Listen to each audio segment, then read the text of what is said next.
എന്നിട്ട് test drive ചോദിച്ചപ്പോൾ അവർക്ക് വണ്ടി തരാനില്ല. 53 തൊട്ടുള്ള എൻ്റെ എല്ലാ പോക്കറ്റും വഴി തെറ്റിക്കുന്ന ഒരു മനുഷ്യൻ. അത് 160 തിരിയും, ഏത് സ്പീഡും തിരിഞ്ഞു പോകും. അങ്ങനെയാണ് ഇലക്ട്രിക്കിനോട് താല്പര്യം തോന്നിയത്.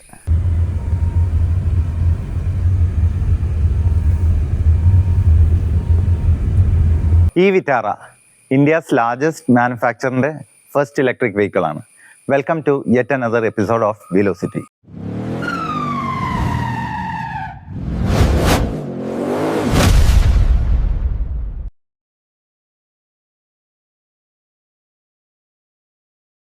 ഇതിന് മുമ്പ് 2 വണ്ടിയുണ്ട്, ഒരു 800 ഉണ്ട്, ഒരു റിറ്റ്സും ഉണ്ട്, VDI ഡീസൽ, VDI ABS.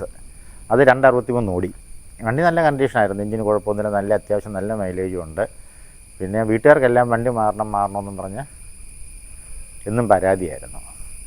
അപ്പോൾ അങ്ങനെ നോക്കിയപ്പോൾ ഈ പഞ്ചിൻ്റെ പരസ്യം കണ്ടു, ഈ 400 കിലോമീറ്റർ റേഞ്ച് എന്നും പറഞ്ഞ്. അപ്പോൾ ആ വണ്ടി പോയി ബുക്ക് ചെയ്തു. എന്നിട്ട് ടെസ്റ്റ് ഡ്രൈവ് ചോദിച്ചപ്പോൾ അവർക്ക് വണ്ടി തരാനില്ല. അപ്പം ടെസ്റ്റ് ഡ്രൈവിന് വേണ്ടി തരാനില്ല, അവർക്ക് വണ്ടി ഡെലിവറി എത്ര താമസിക്കുമെന്ന് ഊഹിക്കാൻ മേലേ. അപ്പം അങ്ങനെയാണ് ഇതിനെ റെസ്പോണ്ട് ചെയ്തത്. അന്നേരം ഇവർ വണ്ടിയും കൊണ്ട് വന്നു, 3-ാം പക്കം വണ്ടി തന്നു. 24 തൊട്ട് ആലോചിക്കുന്ന വണ്ടി മാറാൻ വേണ്ടി. മാം റിറ്റ്സിന് കുഴപ്പമുണ്ടായിട്ടല്ല, വീട്ടുകാർക്ക് ഇങ്ങനെ മാറണം, അതായത് ഈ ആൾക്കാർ പറഞ്ഞു കൊടുക്കും ഒരു 10 വർഷം അല്ലേ 1 ലക്ഷം കഴിയുമ്പോഴത്തേനും വണ്ടി മാറണമെന്ന്. അപ്പം നമ്മുടെ വണ്ടി 2 ലക്ഷം കഴിഞ്ഞു. അതിൻ്റെ തമാശ 90,000 കിലോമീറ്റർ ആയപ്പം വർക്ക്ഷോപ്പുകാർ പറഞ്ഞു അതിൻ്റെ ടൈമിംഗ് ചെയ്ത് മാറണമെന്ന്. അപ്പം ഞാൻ നോക്കിയപ്പം അറിയാവുന്ന മെക്കാനിക്കൽ ആൾക്കാർ ചോദിച്ചപ്പോൾ അവർ പറഞ്ഞു ഈ ടൈമിംഗ് ചെയിൻ അങ്ങനെ മാറേണ്ട സാധനമല്ല, ടൈമിംഗ് ബെൽറ്റാണ് മാറേണ്ടത്. അപ്പം അങ്ങനെ ആ വർക്ക്ഷോപ്പിൽ തന്നെ ഒരു വണ്ടി മാറണമെന്നുള്ള രീതി വന്നു. അപ്പോൾ അങ്ങനെ ചിന്തിച്ചിരുന്നപ്പോഴാണ് നമ്മൾ ആദ്യം ഫ്രോങ്സ് ഓടിച്ചു നോക്കി, അതിൻ്റെ ടർബോ ഓടിച്ചു നോക്കി. ടർബോ എനിക്ക് ഇഷ്ടപ്പെട്ട വണ്ടിയാണ്. അപ്പം അവർ തന്നെ പറഞ്ഞു ടർബോ വേണ്ട, മറ്റേ വണ്ടി വന്നു, ഏതാ സാധാ ഫ്രോങ്സ്. ഞാൻ ഫ്രോങ്സ് ബുക്ക് ചെയ്താൽ 2024. അത് വണ്ടി എടുക്കാൻ പോയപ്പോൾ ആ വണ്ടിക്കകത്ത് അവർ ഡിസ്പ്ലേക്ക് ഇട്ടേക്കാം വണ്ടി, എനിക്ക് ബുക്ക് ചെയ്ത വണ്ടി. അങ്ങനെയാണ് ആ കച്ചവടം തെന്നിപ്പോയി. എൻ്റെ ഒരു ബന്ധു ഇസ്രസ് വാങ്ങിച്ചു. അപ്പോൾ അത് ഞാൻ ഓടിച്ചു നോക്കി. അപ്പോൾ ആ വണ്ടിയുടെ ആ സ്മൂത്ത്നെസ്സും പെർഫോമൻസും എനിക്ക് ഇഷ്ടപ്പെട്ടു. അപ്പോൾ അങ്ങനെയാണ് നമുക്ക് ഇലക്ട്രിക്കിനോടൊരു താല്പര്യം തോന്നിയത്. പിന്നെ ഇപ്പം പെട്രോളിൻ്റെ വില കൂടുന്നു, അങ്ങനെ പല കാര്യങ്ങളുണ്ടല്ലോ. പിന്നെ ഇവർ പഴയ പഞ്ചും പഴയ നെക്സൺ ഓടിക്കാൻ തന്നു. അപ്പം തന്നെ ഇതിൻ്റെ പെർഫോമൻസ് സ്പീഡ് ഇഷ്ടമുള്ള ആളാണ്. നമ്മൾ മറ്റേ ആ റിറ്റ്സെ 160-150 പോകുമായിരുന്നു. അപ്പോൾ ഈ അന്നേരം അങ്ങനെയാണ് ഇലക്ട്രിക്കിനോട് താല്പര്യം തോന്നിയത്. പിന്നെ ഇത് വന്ന് ഓടിച്ചപ്പം ഇത് നല്ല പെർഫോമൻസാണ്. അതായത് ഞാൻ എൻ്റെ ഒരു സുഹൃത്തിന് വേറൊരു വണ്ടി ഉണ്ടായിരുന്നു, അതായത് ആ ഡീസലിൽ ഈ ട്യൂണിങ് ബോക്സ് കയറ്റിയത്. പക്ഷെ അത് വണ്ടി സ്പീഡ് കയറ്റുമ്പോൾ നമ്മൾ തെറിക്കുക. പക്ഷേ ഇത് അതുപോലെ സ്പീഡ് കയറും, പക്ഷേ അത് തെറിപ്പില്ലാതെ സ്പീഡ് കയറുകയും ചെയ്ത് സ്മൂത്തായിട്ടും കയറും. അപ്പോൾ ഇതിൻ്റെ പെർഫോമൻസ് ഇഷ്ടപ്പെട്ടാണ് ഞാനത് ബുക്ക് ചെയ്തവരും പെട്ടെന്നൊരു വണ്ടി ആണെന്ന് ഞാൻ അന്നേരം പൈസ അടിച്ചിട്ട് പിറ്റേ ദിവസം എനിക്ക് വണ്ടി ഡെലിവറി ചെയ്ത് തന്നു. അതാണ് ഇതിൻ്റെ അകത്ത് എനിക്ക് ഏറ്റവും ഇഷ്ടപ്പെട്ട് തോന്നിയത്. സൈക്കാരാണ് കേട്ടോ, സൈക്കാർ വളരെ പെട്ടെന്ന്. മറ്റൊരു ചുമ്മാ AVGക്കാർ വണ്ടി തരാമെന്ന് പറഞ്ഞാൽ മോഹിപ്പിച്ചു, പക്ഷേ അവരുടെ വണ്ടിയില്ല, വണ്ടി കാണിക്കാൻ പറഞ്ഞാൽ വണ്ടിയില്ല. ഇവർ പെട്ടെന്ന് വണ്ടി എടുത്ത് തന്നു, എല്ലാം വളരെ സ്മൂത്തായിട്ട് കൈകാര്യം ചെയ്ത സായി. 30 വർഷമായിട്ട് ഉപയോഗിക്കുന്ന വണ്ടിയാണ്. ആണല്ലേ? ഇപ്പോഴും ടോപ്പ് കണ്ടീഷൻ ഇപ്പോഴും ഉണ്ട്. അതാണ് മാരുതിയുടെ ഒരു വിശ്വാസം. ഓക്കെ, അതുകൊണ്ടാണ് ആ ബ്രാൻഡ് എന്നുള്ള രീതിയിലല്ലേ. ഇതുവരെ ഞാൻ മാരുതി വാങ്ങിച്ചിട്ടുള്ളൂ. 800 വാങ്ങിച്ചു. 800 വണ്ടി കിട്ടാത്ത കാലമാണ്, 96 വാങ്ങിച്ചാൽ. ഓക്കെ. അന്നൊക്കെ ബുക്ക് ചെയ്ത് കുറേ നാൾ വെയിറ്റ് ചെയ്യണം. ഞാൻ ഈ വണ്ടി കിട്ടുന്നതിന് ഒരു 3 മാസം മുമ്പൊക്കെ എന്ന് പറഞ്ഞാൽ വണ്ടി 1 വർഷം ഡിലേയാണ്. അന്ന് TK 30,000 രൂപ ഊള് കൊടുത്താലേ കിട്ടുള്ളൂ കാലെന്നും പറഞ്ഞ് വണ്ടി കിട്ടും. മനസ്സിലായി. ആ സമയത്താണ് K കരുണാകരനെ കേന്ദ്രത്തിൽ വ്യവസായ മന്ത്രിയാകുന്നത്.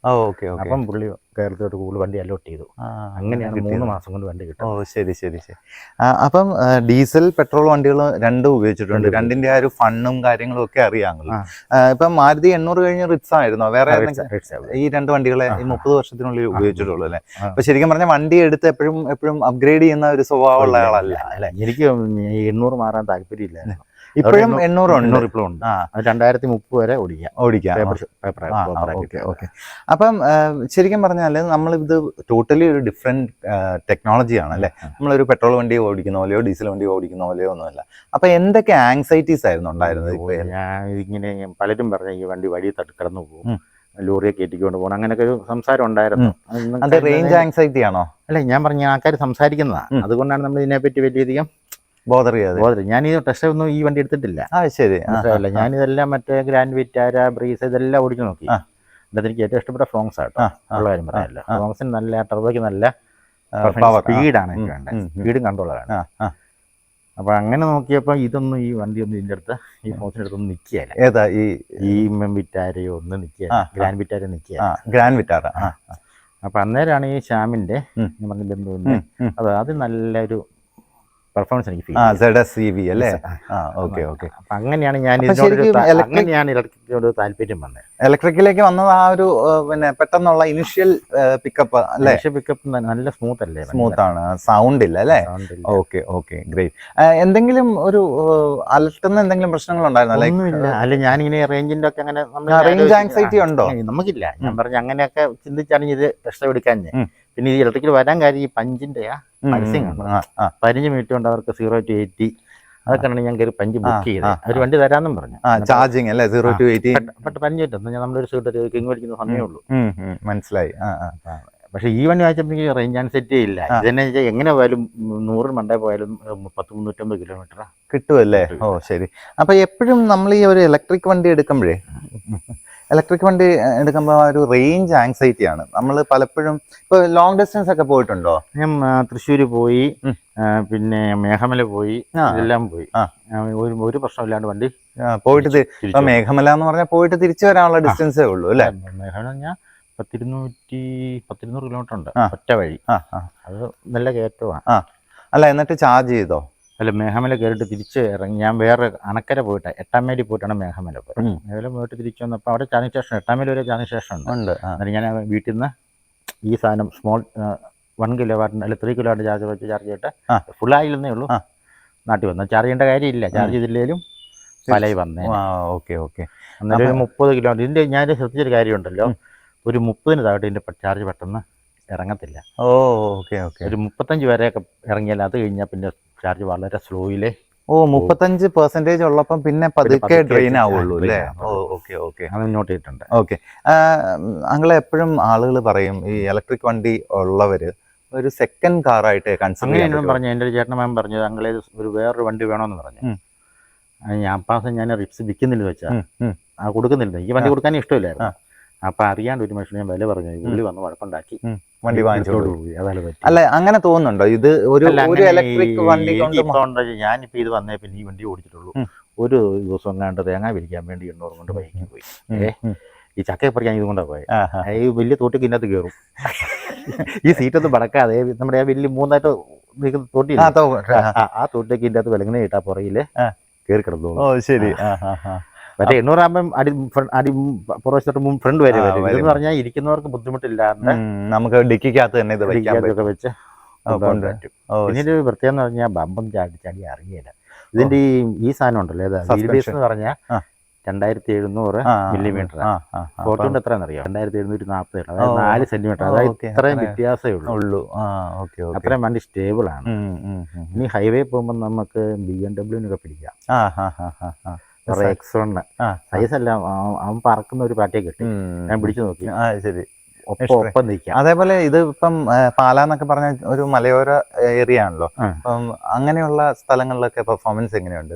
കാര്യം ആദ്യകാലം കയറ്റം ഒരു വിഷയമല്ല. അല്ല, കയറ്റം എന്ന് പറഞ്ഞാൽ ചുമ്മാ കയറ്റമല്ല. ഇപ്പൊ ഈ ചെളിയും അല്ലെങ്കിൽ കല്ലും ഒക്കെ ഉള്ള ഇച്ചിരി ഇത് നല്ല ടോർക്ക് ഉണ്ടല്ലോ, ടോർക്കും HPയും കൂടുതലാണ്. അതായത് കല്ലൊക്കെ നമുക്ക് ഓരോ കല്ലൊക്കെ ഈ 4 വീൽ കൊണ്ടുവന്നാല് പതുക്കെ കയറ്റിക്കും. എന്റെ വീട്ടിൽ വണ്ടി കയറ്റാൻ പാടാ. അതേപോലെ പെട്രോൾ വണ്ടിക്കാരൊക്കെ വന്ന് വീട്ടിൽ കറക്കി ഇതെല്ലാം പറിക്കാറുണ്ട്. പക്ഷേ ഇവൻ പതുക്കെ ഓരോ കല്ലും കയറി ആണല്ലേ കയറി പോകുള്ളൂ. അതാ ഓടിക്കാൻ ആ ഒരു വശം കൊടുത്താൽ മതി. ഡീസൽ കയറി പോയായിരുന്നു. ഡീസൽ അങ്ങനെ കയറി പോകും. പെട്രോൾക്കാർ വന്നിട്ട് സ്പിൻ ആവും. ഇതിന് അങ്ങനെ സ്പിൻ ആവില്ല അല്ലേ? അങ്ങനെ ഓടിച്ചാൽ അതിലും ഡീസലിനെ കയറുന്നപ്പോ അതിനേക്കാളും കുറച്ചുകൂടെ കംഫർട്ടബിൾ ആയിട്ട് കയറും. ചെളിക്കകത്ത് കയറിയ ചില പാടാണ്. ചെളിക്കകത്ത് നമ്മൾ ഇപ്പം മാരുതിയുടെ ഫസ്റ്റ് ഇലക്ട്രിക് പ്രോഡക്റ്റ് ആണ്. അപ്പൊ അതിന്റെ എന്തെങ്കിലും ഒരു വിശ്വാസക്കുറവോ എന്തെങ്കിലും ഉണ്ടായിരുന്നു? മാരുതി നമുക്ക് വിശ്വാസമാണല്ലോ, അതാണ്. ഇത് ഞാൻ ഈ യൂട്യൂബിലൊക്കെ കണ്ടു ഓരോ വണ്ടിക്ക് ഇങ്ങനെ ബഗ് വരുന്നുണ്ട്. ഇതിനിപ്പം 1 മാസമായി 3000 കിലോമീറ്റർ ആയി. ഇതുവരെ യാതൊരു വിധ പ്രോബ്ലംസും ഇല്ല, ഒരു പ്രോബ്ലവും ഇല്ല. ജസ്റ്റ് പ്ലഗ് ചെയ്യുക, ചാർജ് ചെയ്യുക, ഫോർഗെറ്റ് ഇറ്റ്, ഓടിച്ചോണ്ട് പോക്കോടാ മതി. എങ്ങനെ പോയാലും ഞാൻ പറഞ്ഞത് ഒരു 300 കിലോമീറ്ററിനകത്ത് ഒരു മാരുതിയുടെ നെക്സ ഷോറൂം കാണുമല്ലോ. അവിടെ പോയാൽ ഫ്രീ ആയിട്ട് ആ ഒരു വിശ്വാസം ഉണ്ടല്ലേ? എവിടെ ഇന്ത്യയിൽ എവിടെ പോയാലും ഞാൻ പറഞ്ഞു എങ്ങനെ 300 കിലോമീറ്റർ എന്തെങ്കിലും ഉണ്ട് ഇല്ലേ? അപ്പൊ എവിടുന്നേലും കയറി ചാർജ് ചാർജ് ചെയ്യാൻ പോകും. അപ്പം ലോങ് ട്രിപ്പ് പോകാൻ പോവാ ഇനിയിപ്പോൾ. ആണല്ലേ? ബോംബെക്ക് പോകണ ഒരു ആഗ്രഹമുണ്ട്. വേളാക്കളിക്ക് പോകണം. നടക്കട്ടെ, അത് നല്ല കാര്യം. ഓക്കെ. അപ്പൊ ഈ വണ്ടിയെ പറ്റി വാങ്ങിച്ചിട്ടുണ്ടല്ലോ യാതൊരു തലവേദന ഇല്ല. അത് ഈ മറ്റേ വണ്ടിയൊക്കെ 3 മാസം താമസം വന്നു. ഞാൻ ഈ 800 3 മാസം എടുത്തു. ഫിക്സിന് 3 മാസം എടുത്തു. ഇത് 2 ദിവസം 3-ാം പൊക്കം സാധനം കിട്ടി. Okay okay. 3-ാം പൊക്കം 2 ദിവസം എടുത്തു. 2 ദിവസം പൈസ അടിച്ച് 3-ാം പൊക്കം സാധനം. മനസ്സിലായി. Okay okay. ഇനി ഒരു അപ്ഗ്രേഡിനെ പറ്റി ചിന്തിക്കുവാണെങ്കിൽ ഞാൻ വിചാരിച്ചിട്ടുണ്ടല്ലോ 800 മതി എന്ന് വിചാരിച്ചിട്ടുണ്ടാണ്. പിന്നെ വീട്ടുകാരെ നിർബന്ധം കൊണ്ടാണ് റിറ്റ്സിലേക്ക് എടുത്തത്. റിറ്റ്സ് വെച്ചാൽ ഞാൻ പറയും എൻ്റെ അവസാനത്തെ വണ്ടിയാണ്. അപ്പൊ ഇത് എന്റെ അവസാനത്തെ വണ്ടിയാന്ന് വിചാരിക്കാൻ ഇരിക്കുന്നത്. ഇതിൽ എന്തെങ്കിലും പോരായിക അല്ലെങ്കിൽ കുറച്ചുകൂടെ മെച്ചപ്പെടുത്തേണ്ടതായിട്ടുണ്ടോ ഇപ്പോഴത്തെ അവസ്ഥയിൽ? അത് ഇന്റീരിയർ ആയാലും ഇന്റീരിയർ ഒക്കെ നല്ല അടിപൊളിയാണ്, നല്ല സ്പേഷ്യസ് ആണ്. അതായത് നമ്മുടെ ഈ പുറകിൽ 3 പേര് ഇരിക്കാൻ കംഫർട്ടബിൾ ആയിട്ട് കുഴപ്പമില്ല. പുറകെ വേണേലും കാലിന് കയറ്റിരിക്കാം, സ്പേസ് ഉണ്ട്. നോക്കിയോ, ഡിക്കി വേണേൽ ഉച്ച കുറവാൻ തോന്നുന്നു. സീറ്റ് മടക്കിയ ഇഷ്ടം പോലെ സ്പേസിന് യാതൊരു വിധ ഇവരെ പരിചയം അങ്ങനെ ഡോർ തുറന്ന ആ സ്പേസ് കാണിക്കുന്നു അല്ലേ? Okay okay. അങ്ങനെ വലിയ പ്രശ്നമില്ല. പിന്നെ എപ്പോഴും ഇത് ശരിക്കും പറഞ്ഞാൽ ഒരുപാട് എന്താ പറയുക, എല്ലാം ടച്ച് സ്ക്രീനിലും ടെക്നോളജിയുടെ അത്യാവശ്യം വേണ്ട സാധനം എല്ലാം ഇതിനും മാനുവലുണ്ട്. ആണല്ലേ? വോളിയം കൂട്ടാനും കുറയ്ക്കാനുള്ള സാധനമുണ്ട്, ഫാനിന്റെ സ്പീഡ് കൂട്ടാനുള്ളത്. തണുപ്പ് അത്രയും നമ്മൾ സാധാരണ. അപ്പൊ പലരും പറഞ്ഞു കേട്ടതാ ഈ ടെക്നോളജിയുടെ ഒരു അതിപ്രസരം വരുമ്പോ അത് ഓപ്പറേറ്റ് ചെയ്യാനൊക്കെ പാടാണ്. അങ്ങനെ ഞാനൊക്കെ ജെൻഎക്സാ, നമുക്ക് വലിയ പാടുന്നില്ല, ചാർജ് ചെയ്യാനൊന്നും ഒരു പാടില്ല. നമ്മളിങ്ങനെ ജോലിയൊക്കെ ചോദിക്കുന്നതുകൊണ്ട് അത്യാവശ്യം ഇതൊക്കെ ആയിട്ട് ഇച്ചിരി പരിചയമുണ്ട്. അപ്പൊ അങ്ങനെ ഈ അഡാസ് ഉള്ള വേരിയന്റ് ആണോ ഇത്? അഡാസ് ഉള്ള വേരിയന്റ്. അപ്പൊ ആ അഡാസ് എപ്പോഴെങ്കിലും ഒരു ബുദ്ധിമുട്ട് തന്നിട്ടുണ്ടോ? അഡാസ് നമ്മൾ ഈ ലൈനുള്ള വഴി ഓടിക്കുമ്പോൾ ഉണ്ടല്ലോ ചിലപ്പം കയറി പിടിക്കും, അറിയാണ്ട്. എന്നാലും ആ വലിയ പിടുത്തമില്ല. അങ്ങനെ ഞാൻ ഈ പരിചയമില്ലാത്തവർക്ക് അങ്ങനെ ഓടിക്കാൻ കൊടുക്കാറില്ല. ഈ പിടിച്ചിട്ട് കൊണ്ട് ഇടിപ്പിച്ചിട്ടേ അഡാസ് പിടിച്ചാന്ന് പറഞ്ഞാൽ പോലെ. പറഞ്ഞല്ലേ? മനസ്സിലായി. അപ്പൊ അഡാസ് ഒരു പ്രശ്നമല്ല, നല്ലതാ. അതായത് നമ്മളിങ്ങനെ ഈ ബമ്പർ ടു ബമ്പർ ഓടിക്കുമ്പോൾ ഉണ്ടല്ലോ അഡാസ് ഇട്ട് ചുമ്മാ ഇട്ടെന്ന് വെച്ചാൽ കാല് കൊടുക്കാൻ വേണ്ടി പോക്കുള്ളൂ, അല്ലാതെ ചവിട്ടി വന്നോളും. വളരെ കംഫർട്ടബിൾ ആണ്. മനസ്സിലായി. വളരെ comfortable. Okay okay. ADAS off ചെയ്തിട്ടാണോ എടുക്കാറ് അതോ എപ്പോഴും ഫുൾ ടൈം ഓൺ ആയിരിക്കും? Full time on. അത് ഡീഫോൾട്ട് അവർ ഓൺ ആക്കി ഇട്ടേക്കും. ഞാൻ അത് എനേബിൾ ചെയ്യുന്ന പറഞ്ഞാൽ നമുക്ക് ആ എമർജൻസി ബ്രേക്ക് ലൈൻ നമുക്ക് ഒന്നുകൂടെ കൊടുക്കാം. അല്ലെന്നുണ്ടെങ്കിൽ ലൈന് ഓട്ടോമാറ്റിക്കായിട്ട് കയറി പിടിക്കും. ലൈൻ കാണുമ്പോൾ ലൈനെ കയറി പിടിക്കും. എന്നാലും നമുക്ക് ബുദ്ധിമുട്ടില്ല. Okay okay. പിന്നെ അത്യാവശ്യം ഉറങ്ങി ഓടിക്കുക. ഈ അഡാസ് മറ്റേ എമർജൻസി ബ്രേക്ക് ഒക്കെ ഉള്ളതുകൊണ്ട് ചില മയക്കൊണ്ടിട്ടും കൂടി. ഓക്കെ. ഇതിന്റെ മിനിമം സ്പീഡ് 30 നമ്മൾ 30 ഇട്ട് ഇങ്ങനെ ബമ്പർ ടു ബമ്പർ ഇങ്ങനെ ഓടിച്ചുകൊണ്ട് പോയി കഴിഞ്ഞിട്ട് ഈ സംഗതി മാറില്ല, മുമ്പിലത്തെ ബ്ലോക്ക് മാറില്ല, പെട്ടെന്ന് ഒരു കുതിപ്പുണ്ട്. Okay okay. അപ്പൊ നമ്മൾ ബ്രേക്ക് ആട്ടിയാൽ പിന്നെ മാറിയോളൂ. അപ്പൊ അത് ഞാൻ ചിലപ്പോൾ ശ്രദ്ധിച്ചിട്ടുണ്ട്. അതൊരു ചെറിയ, പക്ഷേ ഈ ബൈക്കോ ഇല്ല ഇത് അതിൻ്റെ അകത്ത് പിടിക്കുന്നുണ്ട്, ബ്രേക്ക് കൊടുത്തോളൂ. എല്ലാ സാധനത്തെയും പിടിച്ചോളൂ. മനുഷ്യനാണേലും എന്ത് ഒബ്സ്റ്റക്കിൾ വന്നാലും അത് പിടിച്ചോളൂ. അതായത് ചില ഇവർ പറഞ്ഞെന്ന് ബൈക്കൊന്നും ഇല്ലെന്ന് അങ്ങനെ ആരും പറഞ്ഞു. പക്ഷേ ബൈക്കൊക്കെ ഉണ്ടായാലും കൃത്യമായിട്ട് അവർ പിന്നെ ആംഗിൾ ഇച്ചിരി കറക്റ്റ് ആയിരിക്കും. നമ്മൾ ബൈക്ക് പോകുന്ന ആംഗിൾ ഇതൊക്കെ ആ ഒരു ചെറിയ ആംഗിൾ കിട്ടണം. അത് ആ ഒരു റേഞ്ചിന്റെ അകത്ത് മാറിപ്പോയാൽ ഒരു കുതിപ്പുണ്ട്. ബോഡി റോൾ എന്ന സംഗതി ഒട്ടുമേ ഇല്ല. ഏത് വെള്ളം നല്ല ഇന്ന് തിരിഞ്ഞു പോയിക്കോളും. അത് 160 തിരിയും, ഏത് സ്പീഡും തിരിഞ്ഞു പോകും. പിന്നെ നല്ല എന്നാ നമ്മൾ ഈ ഫെദർ മാനേജ് പോലെ മാനേജ് ചെയ്യാം. നല്ല ഈസി ഹാൻഡ്ലിങ്. ഭയങ്കര ഈസിയാണ്. അതായത് വെഹിക്കിൾ മൊത്തം ഒരു 2250 കിലോ വെയിറ്റുള്ള വണ്ടിയാണ് ഗ്രോസ് വെയിറ്റ്. പക്ഷേ അതറിയത്തില്ല. ഇപ്പൊ നമ്മൾ നോക്കിക്കഴിഞ്ഞാൽ ഇന്ത്യയിലെ ഒട്ടുമുക്കാലും മാനുഫാക്ചറേഴ്സ് EV ആയിട്ട് വന്നു അല്ലേ? EV ആയിട്ട് വരാത്ത ഏതെങ്കിലും മാനുഫാക്ചറേഴ്സ് ഉണ്ടെങ്കിൽ ഒന്ന് കമന്റ് ചെയ്യുക. ഇപ്പൊ ഈ മാനുഫാക്ചറേഴ്സ് ഒക്കെ എന്തിനാണ് EV ഇറക്കുന്നത്? ഓക്കെ, ഒന്ന് customer point of view, manufacturer point of വ്യൂവില് കഫേ നോംസ് ഫുൾഫിൽ ചെയ്യാനാണ്. അപ്പൊ യാത്ര ആദ്യം വണ്ടി നോക്കാൻ പോകുന്ന ഇവന്റെ കൂടിയാ. പിന്നെ ഇവൻ ഉപദേശിച്ചു 800 വാങ്ങിച്ചാൽ അങ്ങനെ 800 വാങ്ങുന്നത് 96. അപ്പൊ ഈ വണ്ടി യാത്ര ചെയ്തിട്ട് എങ്ങനെയുണ്ട്? അടിപൊളി സുഖമല്ല. ഈ വണ്ടി യാത്ര ചെയ്ത് എല്ലാവരും ഇങ്ങനെ പറ്റുള്ളൂ, ഒരാൾ ഒഴിച്ചല്ല. ഒരാൾ മാത്രം പറഞ്ഞു ഒട്ടും ഡ്രൈവിംഗ് കംഫർട്ടില്ല. ഒരു ഡോക്ടറാ, നല്ല സുഖമാണ്, ഒരു കുഴപ്പമില്ല. ശരി, ബാക്കി ഒത്തിരി പേര് കയറി, അവരെല്ലാം വളരെ കംഫർട്ടബിൾ ആയിരുന്നു. മുമ്പിലും പുറകിലും എല്ലാം കംഫർട്ടബിൾ ആയിരുന്നു. പലരും പുറകിലാണ് കൂടുതൽ കംഫർട്ട് എന്ന് പറഞ്ഞിട്ടുണ്ട്.